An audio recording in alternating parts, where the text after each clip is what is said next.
Hello everyone, welcome to my UPSC. UPHESC था पहले, अभी ये UPSSC हो गया है। असिस्टेंट प्रोफेसर के 4 टेस्ट हो चुके हैं इसमें। आप टेस्ट सीरीज ज्वाइन करना चाहते हैं तो इस नंबर पे मैसेज करके टेस्ट सीरीज ज्वाइन कर सकते हैं। वेबसाइट पे जाके टेस्ट सीरीज ज्वाइन कर सकते हैं। वीडियो के नीचे डिस्क्रिप्शन में लिंक मिल जाएगा, कमेंट सेक्शन में लिंक मिल जाएगा, वहां से भी टेस्ट सीरीज ज्वाइन कर सकते हैं। हिंदी और इंग्लिश दोनों में अवेलेबल है जनरल स्टडीज के पेपर के लिए। अगर नए हैं तो आप सब्सक्राइब कर लीजिए। कोई भी आपकी क्वेरी है, कोई ओपिनियन है तो कमेंट जरूर कीजिएगा। Let's begin. Amrit Kaal vision 2047 which was recently unveiled is associated with which field? Recently ये अनवेल किया है अमृतकाल विजन 2047। ये किस फील्ड से है, कौन से क्षेत्र से है, किस एरिया से है?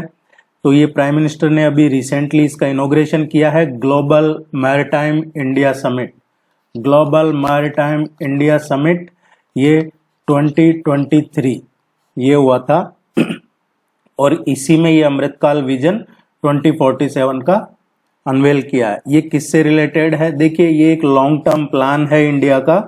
जो भी ये समुद्री क्षेत्र है उसमें आजकल समुद्र में वैसे देख रहे होंगे इंडियन नेवी है जो बहुत एग्रेसिव, बहुत एक्टिव हो गई है। पूरे जहां पहले अमेरिका, फ्रांस इस तरीके के कंट्री हैं वो ये एक्शन लेते थे, इस तरीके की एक्टिविटी, अब इंडियन नेवी भी उसमें उनको रिप्लेस कर दिया है एक तरीके से।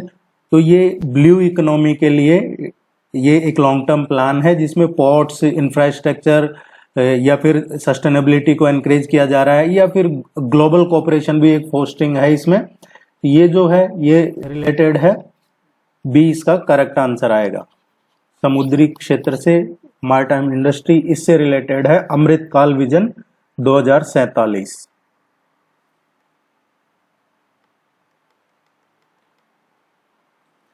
कुंवर Singh was a leader of the revolt of 1857 in which among the following modern states? Kunwar Singh जो 1857 का रिवोल्ट हुआ, जो 1857 की क्रांति हुई, उसमें कुंवर सिंह ने कहां से लीड किया था?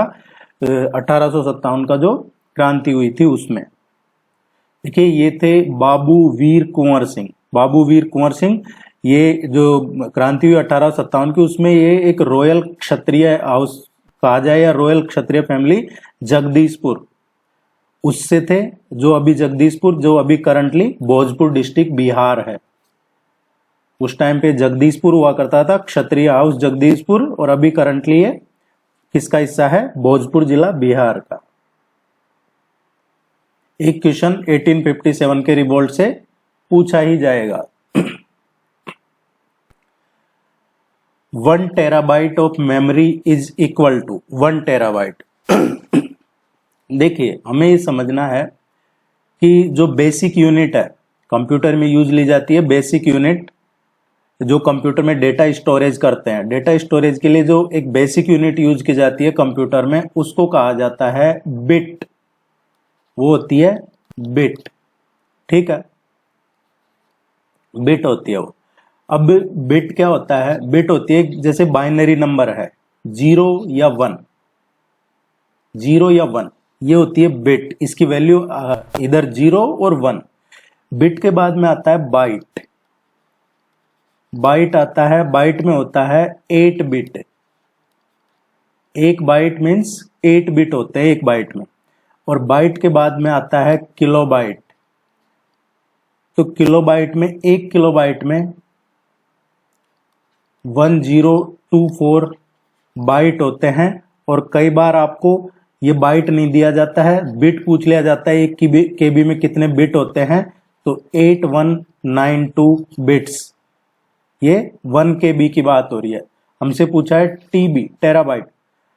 इसके बाद आता है एमबी, 1 एमबी, मेगाबाइट। मेगाबाइट में, 1 मेगाबाइट में 1024 किलोबाइट होते हैं।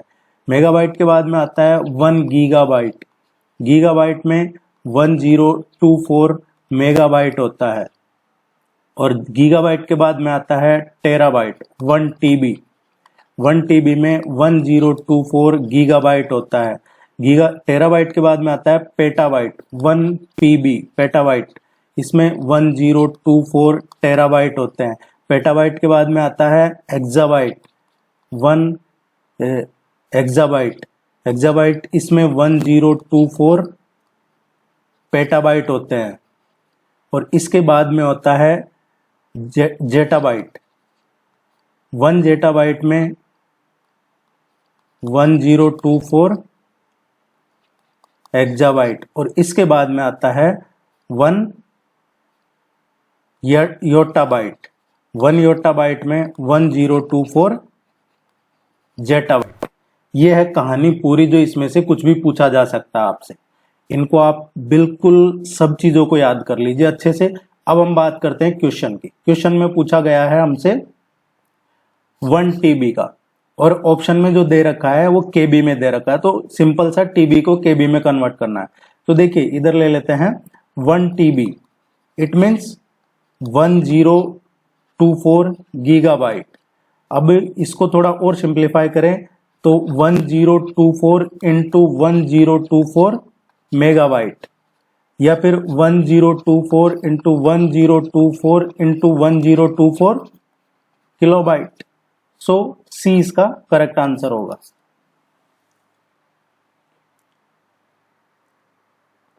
ये हो सकता है आपको थोड़ा बोरिंग लगे, अटपटा लगे, लेकिन एक क्वेश्चन आता है इससे। अब वो आपके जिस दिन शिफ्ट है उसमें आए नहीं आए, लेकिन किसी ना किसी शिफ्ट में क्वेश्चन आएगा। Which among the following is a credit rating agency? Credit rating agency जो रेटिंग वगैरह देती है इनको CRA कहा जाता है, क्रेडिट रेटिंग एजेंसीज को। फिच है, फिच क्रेडिट रेटिंग एजेंसी है। स्टैंडर्ड्स एंड पुअर, ये भी क्रेडिट रेटिंग एजेंसी है। मूडी, इसका खूब नाम सुना होगा आपने, ये भी क्रेडिट रेटिंग एजेंसी है। गोल्ड्समैन सैक है, गोल्ड्समैन सैक्स है, ये एक्चुअली क्रेडिट रेटिंग एजेंसी नहीं है, ये एक इन्वेस्टमेंट बैंक है, इन्वेस्टमेंट बैंक है ये। So first, second and third ये क्रेडिट एजेंसी है। ये आपके जो इकोनॉमी है करंट, उसका क्वेश्चन है।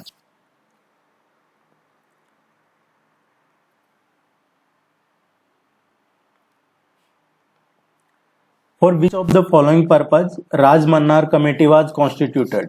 देखिए राजमन्नार कमेटी, पहले तो हम ये देख लेते हैं कि ये क्वेश्चन हम क्यों कर रहे हैं यहाँ पे। ऐसे तो बहुत सारी कमेटियां बनती रहती है, लेकिन ये क्यों कर रहे हैं? अभी रिसेंटली जो ऑनरेबल सुप्रीम कोर्ट है, ऑनरेबल सुप्रीम कोर्ट ने अभी रिसेंटली एक डिसीजन दिया है। एक्चुअली केरला गवर्नमेंट ने केंद्र सरकार से मदद मांगी कि भाई आप हमें और पैसा दीजिए। केंद्र सरकार ने मना कर दिया कि आप पहले ही जो लिमिट है, थ्रेशोल्ड, उसको क्रॉस कर चुके हैं। अब उसके बाद में केरला गवर्नमेंट सुप्रीम कोर्ट पहुंच गई। सुप्रीम कोर्ट ने केंद्र सरकार से पूछा कि भाई आप इनका क्या मदद कर सकते हैं। केंद्र सरकार ने कहा कि ये पहले ही ओवर लिमिट हो चुके हैं, इनका हम मदद नहीं कर सकते, क्योंकि ये जो प्रोसेस है उसको फॉलो नहीं कर रहे। उसकी वजह क्या है कि आजकल केजरीवाल मॉडल चल रहा है सब जगह, ज्यादातर दिल्ली मॉडल जिसको कहें, लाइट फ्री, बिजली फ्री, पानी फ्री, पैसा फ्री, खाते में ये फ्री वो फ्री। तो ये फ्रीबीज का जो कल्चर है उसके चक्कर में आप अपना जो स्टेट का रेवेन्यू है उसका, अब आप फ्री में देंगे तो रेवेन्यू तो को तो लॉस होगा। अब डिपेंड करता है, सपोज हम देखते हैं कि दिल्ली का मॉडल है। दिल्ली में क्या है, रेवेन्यू काफी आता है। दिल्ली कोई फुल प्लेस स्टेट नहीं है, दिल्ली तो एक छोटा सा है, नगर निगम है, यूनियन टेरिटरी है, दिल्ली फुल प्लेस स्टेट नहीं है। और एग्जाम्पल देखें तो जो दिल्ली में किया गया वो क्या पंजाब में करेंगे? नहीं कर पाएंगे, क्योंकि पंजाब तो ऑलरेडी लॉस में चल रहा था, तो ये लागू नहीं होगा। लेकिन कुछ अपना इलेक्शन जीतना हो या कोई और जनता को खुश करना हो या कोई और इश्यू हो, उसके चक्कर में फ्रीबीज को काफी तवज्जो देते हैं। इसी चक्कर में केरला है जो उसको क्राइसिस हो गया। अब वो सुप्रीम कोर्ट गया, सुप्रीम कोर्ट केरला सरकार गई है, तो उसमें सुप्रीम कोर्ट ने जब उसको डिटेल में सुनवाई की तो सुप्रीम कोर्ट ने उसमें डिसीजन दिया कि ये जो क्राइसिस हुआ है उसके लिए खुद केरला सरकार जिम्मेदार है, और अब उसको कोई मदद नहीं कर रहा है, उसको खुद को ही क्या करना पड़ेगा। अब जिनको फ्री दिया था उन्हीं को रेट बढ़ानी पड़ेगी। आप लाइट फ्री दे रहे हैं, अब अगर एवरेज रेट 8 रुपए पर यूनिट, 7 रुपए पर यूनिट, 6 रुपए पर यूनिट भी है, तो उससे ज्यादा करना पड़ेगा आपको जो पहले कर रहे थे, तभी तो आपको सरप्लस रेवेन्यू जनरेट होगा, अदरवाइज नहीं होगा। तो इसीलिए ये क्वेश्चन हम यहाँ लेके आए हैं, क्योंकि ये काफी चर्चा में और इस तरीके से ही एग्जाम में क्वेश्चन फ्रेम होते हैं। ये ऐसे ही टाइम पे एक कमेटी बनाई गई थी तमिलनाडु गवर्नमेंट ने। तमिलनाडु गवर्नमेंट ने, उस डीएमके की जो गवर्नमेंट थी उसने 1969 में एक कमेटी बनाई थी, जिसके चेयरपर्सन थे, चेयरमैन थे उसके डॉक्टर पीवी राजमन्नार। तो उनका भी यही काम था कि जो ये फिस्कल रिलेशन है सेंट्रल स्टेट के, उसके बारे में, और ये अभी केरला में हुआ। इसलिए इस तरीके के क्वेश्चन आप एक्सपेक्ट कर सकते हैं एग्जाम। ये ध्यान रखिएगा, राजमन्नार कमेटी सेंट्रल स्टेट के related.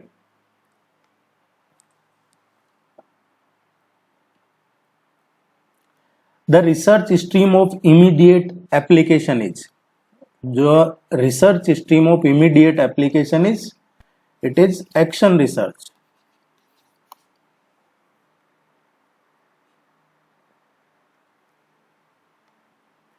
Which among the following is a money market instrument of shortest tenure?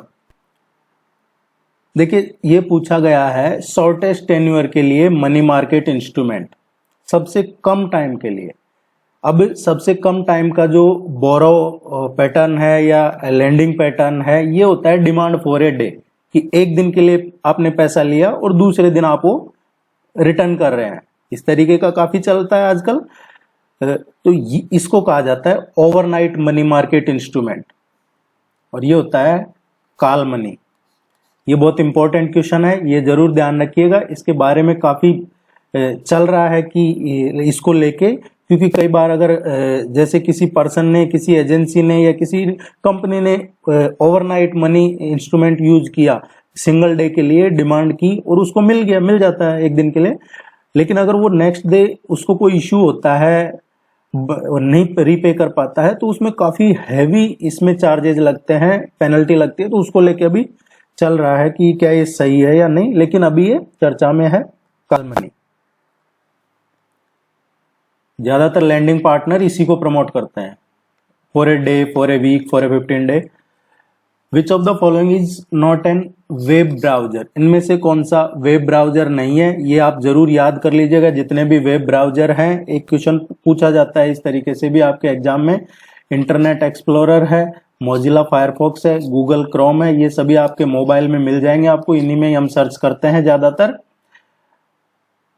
और याहू है, याहू वेब ब्राउजर नहीं है, याहू सर्च इंजन है।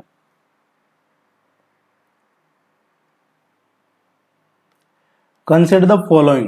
Which among the above is are dealt in the Indian capital market? So capital market की बात करें तो देखिए, शॉर्ट टर्म फंड है। शॉर्ट टर्म फंड किस में आता है? ये सिंपल चीजें हैं जो आप अगर इकोनॉमी बेसिक पढ़ोगे, आपको टेस्ट सीरीज ज्वाइन करते हो तो नोट्स वगैरह भेज देते हैं हम, उसमें सफिशिएंट आपका कवर हो जाता है पूरा सिलेबस। शॉर्ट टर्म फंड क्या है? ये होता है money market, Indian money market. Medium term fund क्या है? मीडियम टर्म फंड होता है ये इंडियन कैपिटल मार्केट होता है। लॉन्ग टर्म फंड क्या है? ये भी कैपिटल मार्केट होता है। तो ये चीज आप जरूर ध्यान रख लिए। Short term fund Indian money market, medium and long term fund Indian capital market. उस हिसाब से हमसे पूछा है capital market, second and third ये कैपिटल मार्केट।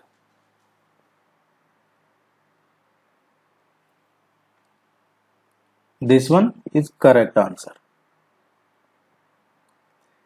आप इसको देख के निकल जाते हैं, वीडियो को लाइक वगैरह नहीं करते हैं, चैनल को सब्सक्राइब भी कीजिए, वीडियो को लाइक कीजिए। कोई भी आपकी ओपिनियन है कमेंट सेक्शन में जरूर दिया कीजिए। Green revolution is mainly associated with which of the following crop? देखिए, एक तो अभी रिसेंटली स्वामीनाथन को भारत रत्न दिया है, इसीलिए ये रिवॉल्यूशन के क्वेश्चन पूछे जाते हैं। वैसे भी एग्जाम में जनरली क्वेश्चन पूछे जाते हैं, एंटरटेन करते हैं क्वेश्चन बनाने वाले इस तरीके के। रिवॉल्यूशनर ये काफी रोल रहा है इसका इंडियन इकोनॉमी में रिफॉर्म्स में। स्वामीनाथन जी को अभी भारत रत्न दिया है। दूसरा, सुप्रीम कोर्ट ने इसको जो पंजाब, हरियाणा, राजस्थान ये सरकारें हैं, इनको कहा था ये स्टेबल बर्निंग, जो ये पराली वगैरह जलाते हैं उसको लेके कि भाई आप ये बंद कीजिए, अगले साल तक ये बंद कीजिए, अगले नहीं होना चाहिए अब ये। अब इसी में उसके बाद में क्या हुआ है कि इसका है जो अब एक नई क्रॉप है, उसका आगे देखेंगे हम, तो उसको भी बैन किया जा रहा है कि पंजाब सरकार ने कहा है कि हम इसको भी अब बैन कर रहे हैं। तो ये इसी से जुड़ा हुआ है ग्रीन रिवॉल्यूशन से, क्योंकि वो जो फसल है उस पे जैसे एमएसपी मांग रहे थे किसान कि उस पे एमएसपी बढ़ाओ, और शुरू से ही उस फसल को काफी प्रमोट किया गया था, जो पंजाब सरकार उसको बंद करने वाली है। ग्रीन रिवॉल्यूशन, व्हाइट रिवॉल्यूशन, इस तरीके के जो रिवॉल्यूशन है आप सारे पढ़िएगा। ये 1940 से काफी चर्चा में रहा है green revolution to late 1960s। Agriculture production को इंक्रीज करने के लिए ग्रीन रिवॉल्यूशन ये शुरू किया गया था। इसका मेन जो फोकस था वो था प्रोडक्शन ऑफ व्हीट, व्हीट के प्रोडक्शन पे इसका मेन फोकस था। Which planet is referred to as Earth's sister planet? देखिए, Venus is called the earth sister planet. क्यों? जो वेनस है ये सिस्टर प्लैनेट कहा जाता है। क्यों कहा जाता है? क्योंकि इसका सिमिलरिटी है, इसका चाहे मास देखे, द्रव्यमान, या फिर इसकी साइज, कंपोजिशन, वो लगभग अर्थ जैसा ही है, इसीलिए इसको सिस्टर प्लैनेट कहा जाता है।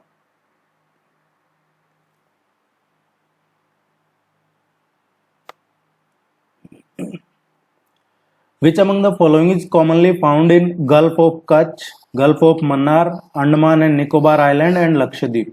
यहाँ पे क्या कॉमन चीज है? सो इन सभी जगह पे जो कॉमन चीज है वो है कोरल रीफ्स। कोरल रीफ्स यहाँ सभी जगह पाए जाते हैं। देखिए, कोरल रीफ क्या है? ये एक्चुअली एक अंडर वाटर इकोसिस्टम है। रीफ बिल्डिंग कोरल्स है, इसमें कोरल पॉलिप्स वगैरह है, या फिर कैल्शियम कार्बोनेट के थ्रू ये कोरल पॉलिप्स बनते हैं। और इंडिया में जो कोरल रीफ है, Andaman Nicobar, gulf of Kutch, gulf of Mannar, Lakshadweep, या फिर एक नेत्रानी आइलैंड है वहां पे, या सम एरिया जो गल्फ ऑफ खंबात के हैं वहां पे भी ये पाए जाते हैं।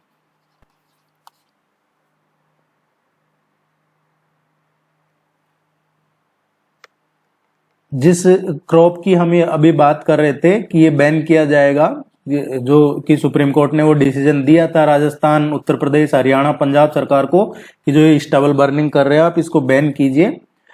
तो उसके बाद में पंजाब गवर्नमेंट ने या पंजाब के चीफ मिनिस्टर ने कहा था कि भाई हम अगले साल से इस क्रॉप को बंद कर देंगे। ये काफी सालों से पैदा की जा रही है, सबसे ज्यादा स्टबल बर्निंग वगैरह का इसका काफी रोल रहता है, ऐसा पंजाब गवर्नमेंट का मानना है। इसमें राइस का है ये Pusa 44 which was seen in the news belongs to which crop variety? ये राइस की वेराइटी है, चावल की, तो ये ध्यान रखिएगा, पूसा 44।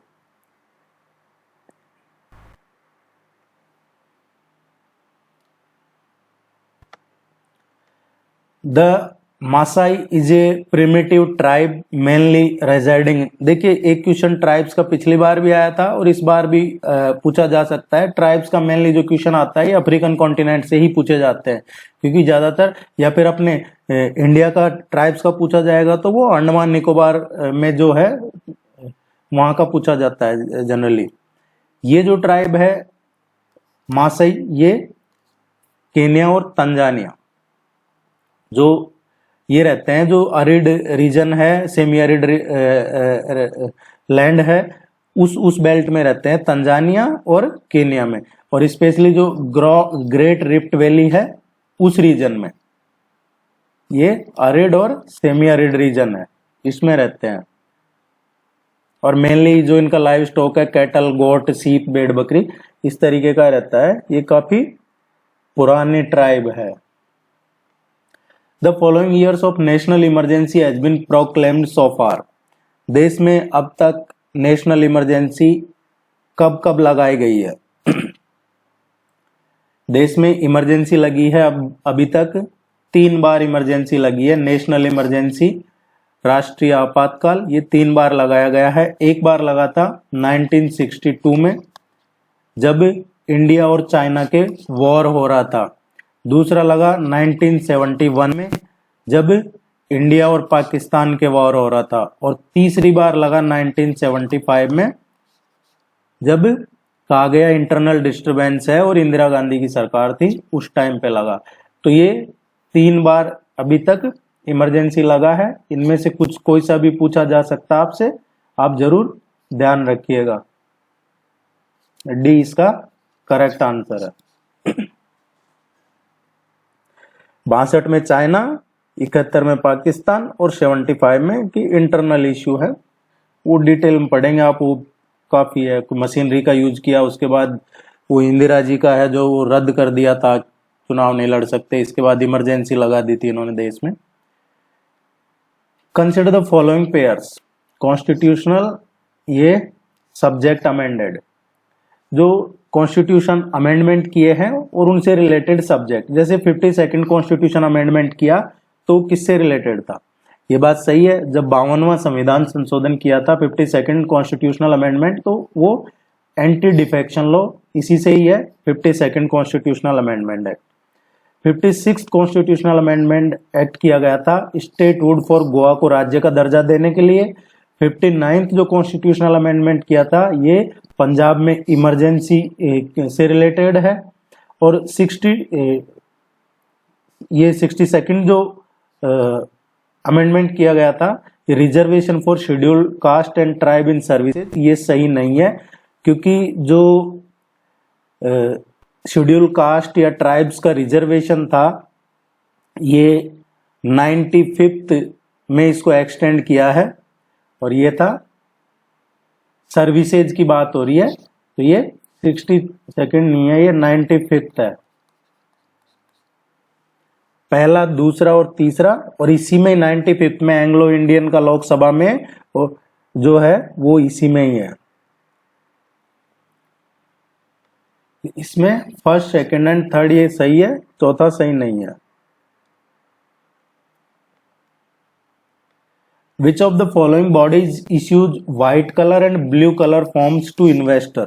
इन्वेस्टर्स के लिए व्हाइट कलर और ब्लू कलर फॉर्म्स, इनमें से कौन सी बॉडी इश्यू करती है? देखिए, व्हाइट कलर का जो फॉर्म है वो किसके लिए है? वो है जो इंडियन है, रेजिडेंट इंडियन है, जो भारत के नागरिक हैं, उनके लिए है।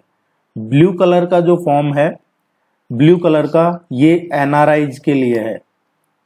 किसके लिए है? एनआरआई। जो और एनआरआई हो गए, या फिर फॉरेन वल्चर कैपिटल इन्वेस्टर हैं, या फिर फॉरेन इंस्टीट्यूशनल इन्वेस्टर हैं, उनके लिए है। तो ये दो फॉर्म इश्यू होते हैं। व्हाइट किसके लिए है? व्हाइट जो प्योरली रेजिडेंट है इंडिया के, और ब्लू है ये जो रेजिडेंट नहीं है लेकिन एनआरआई है, या फॉरेन वेंचर हैं, या फिर फॉरेन इंस्टीट्यूशनल इन्वेस्टर हैं, ये है। और ये इशू किए जाते हैं कैपिटल मार्केट में, किसके द्वारा? सेबी के द्वारा। इन्वेस्टमेंट पर्पज से सेबी ये इशू करता है। कोई इन्वेस्ट करना चाहता है तो ये व्हाइट पेपर खरीद फॉर्म ले सकता है, और अगर कोई इंडियन एनआरआई वगैरह है, एनआरआई है, तो ब्लू फॉर्म से कर सकता है। Where is the headquarters of Indian Council of Forestry Research and Education? Indian Council of Forestry Research and Education का हेडक्वार्टर कहाँ पे है? इसका हेडक्वार्टर है, एक ऑटोनोमस बॉडी है, ministry of environment and forest, government of India के under में आता है, और इसका हेडक्वार्टर देहरादून में है।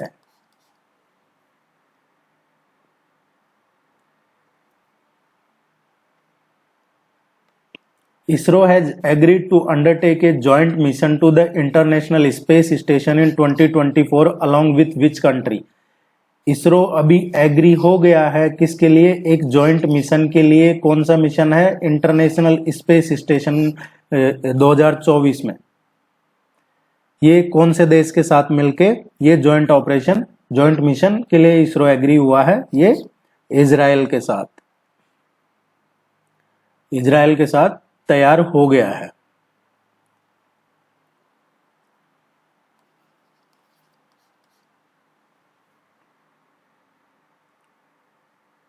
इस अकॉर्ड का भी पूछा जा सकता है। ये आर्टेमिस अकॉर्ड है, जो लाइक माइंडेड कंट्रीज हैं उनके बीच में होता है। आप टेस्ट सीरीज जरूर ज्वाइन कर लीजिएगा, आपकी रेगुलरिटी बनी रहेगी, आपको नोट्स वगैरह मिल जाते हैं और इसमें सफिशिएंट आपकी अच्छी तैयारी हो जाएगी, रिवीजन वगैरह इसमें कंप्लीट हो जाता है। Financial services institutions bureau is related to, देखिए लास्ट टेस्ट में बैंक बोर्ड ब्यूरो का करवाया था। बैंक बोर्ड ब्यूरो है वो रिप्लेस होके इससे हो गया है, तो वो इसलिए करवाया था कि लेकिन बहुत सारे लोगों को जानकारी नहीं थी, कुछ लोगों को जानकारी थी पर ज्यादातर लोगों को जानकारी नहीं थी। इसका मतलब करंट अफेयर्स का आपको अभी अपडेट नहीं हो करंट अफेयर्स के आप, इसीलिए। तो पहले बैंक बोर्ड ब्यूरो हुआ करता था जो अपॉइंट करता था अपॉइंटमेंट वगैरह, अब उसकी जगह ये रिप्लेस करके फाइनेंशियल सर्विसेज इंस्टीट्यूशंस ब्यूरो बनाया है और बनाया था, और ये बनाया था जुलाई 2022 में, जुलाई 2022 में बनाया था। इसमें चेयरपर्सन कौन है? चेयरपर्सन जो बैंक बोर्ड ब्यूरो के थे उनको 2 साल का एक्सटेंशन दिया था बीपी शर्मा, भानु प्रताप शर्मा। और इसका करेक्ट आंसर आएगा, ये उसी काम के लिए अपॉइंटमेंट फुल टाइम डायरेक्टर और non executive chairperson on the board of financial service institutions, ये इसका करेक्ट आंसर आएगा। आप इसको लाइक कीजिए, चैनल को सब्सक्राइब कर लीजिए, रेगुलर तैयारी कीजिए, और कोई इश्यू है चर्चा कर लीजिए। Thank you, all the best.